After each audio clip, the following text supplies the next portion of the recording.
નમસ્કાર દોસ્તો, ખેતી પરિવર્તન યુટ્યુબ ચેનલમાં તમારું સ્વાગત છે। હાલ ગુજરાત પર વરસાદની બે સિસ્ટમ સક્રિય છે, જેના કારણે રાજ્યના અનેક વિસ્તારોમાં ભારેથી અતિભારે વરસાદ પડી રહ્યો છે। ત્યારે હવામાન વિભાગની આગાહી પ્રમાણે ગુજરાતના તમામ જિલ્લાઓમાં 7 દિવસ માટે હળવાથી સામાન્ય વરસાદનું પૂર્વાનુમાન આપવામાં આવ્યું છે।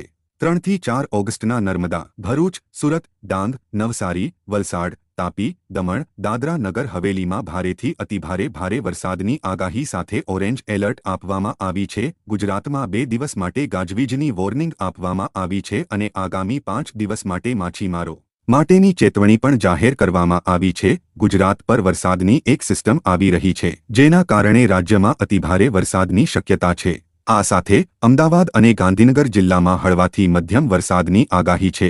4 દિવસ બાદ ગુજરાતમાં ચોમાસાનો બીજો રાઉન્ડ શરૂ થશે। હવામાન આગાહીકાર અંબાલાલ પટેલની મોટી આગાહી સામે આવી છે। દક્ષિણ ગુજરાતમાં ભારેથી અતિભારે વરસાદની આગાહી કરાઈ છે। દક્ષિણ સૌરાષ્ટ્રમાં ભારેથી અતિભારે વરસાદ પડી શકે છે। મધ્ય ગુજરાતમાં વરસાદી ઝાપટાની શક્યતા વ્યક્ત કરાઈ છે।